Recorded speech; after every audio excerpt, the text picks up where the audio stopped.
présente, je suis Cédric Ruffiot, responsable du service culture, le Moulin des Muses de la ville de Breuillé. Nous allons accueillir dans le cadre de la Biennale de la science de l'art l'artiste Yann Thomas et son projet. Nous vous convions nombreux à venir découvrir ce projet dans ce lieu magnifique qu'est le Moulin des Muses, en pleine nature, dans le centre Saint-Louis.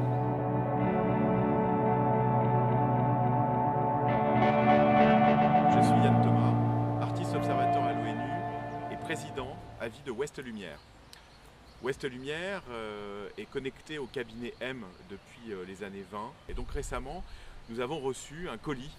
dans lequel se trouvaient de mystérieuses traces et des éléments issus d'un personnage qui aurait existé il y a 400 ans et qui aurait réalisé des relevés très étonnants à base de plantes sur l'univers. Bonjour, alors je m'appelle Fabio Acero, je suis astrophysicien et j'ai été contacté par le cabinet M pour essayer de comprendre ces documents et d'essayer de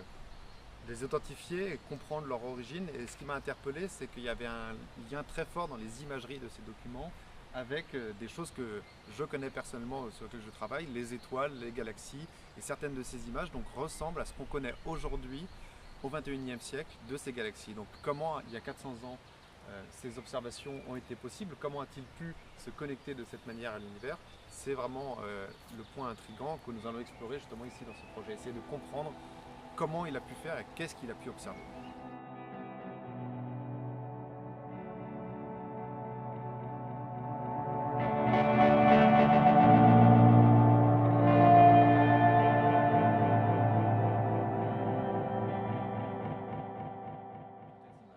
Mais justement, à l'époque, le cabinet M était focalisé sur ce type de questionnement. Donc on s'est rendu compte très rapidement, à travers notamment cette boîte que nous avait légué cet agent, que avec notamment les matières sèches, en fait des résidus de plantes et une sorte d'herbier un peu étrange, que ces plantes avaient servi de capteurs. Et donc aujourd'hui, à travers le projet des plans de cerveau, nous avons décidé, avec le renfort aussi de spécialistes de ce domaine qui travaillent avec Fabio Acero, eh bien, notamment Adrien, donc on va essayer de mettre en place un protocole qui permettra non seulement de comprendre et de voir à l'intérieur du lieu d'exposition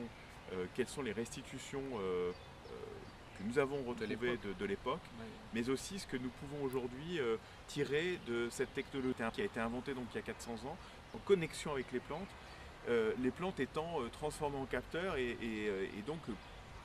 ayant la capacité de nous transmettre des images que nous ne pouvons pas appréhender nous-mêmes avec notre corps. Ce qui est intéressant, c'est que dans les documents que j'ai pu voir pour l'instant, il y avait cette notion qu'il y avait plusieurs plantes qui étaient mises ensemble, en phase, en cohérence, un peu en réseau, tel qu'on fait aujourd'hui avec les télescopes par exemple. Aujourd'hui, il y a une technologie qui s'appelle l'interférométrie, où on peut faire fonctionner plusieurs télescopes ensemble pour faire comme si c'était un très grand télescope. Et des documents que j'ai pu voir, j'ai l'impression que une même technologie était un petit peu en place dans ce personnage-là qui a pu observer, où différentes plantes, on sait aussi aujourd'hui que les arbres par exemple avec leurs racines arrivent à communiquer. Et donc c'est peut-être à travers ce moyen-là qu'il avait réussi à mettre en phase tout un réseau de plantes, d'arbres, qui auraient pu réussir à capter une lumière en étant ensemble en réseau et en formant comme ça un très grand télescope. Alors, je pense que ça va intéresser largement la communauté scientifique, puisqu'on convoque là les imaginaires scientifiques, mais également le grand public, parce que le grand public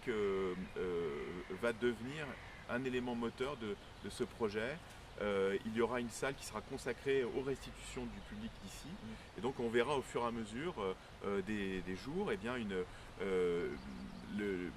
l'amoncellement de traces nouvelles que nous pourrons nous-mêmes analyser par la suite,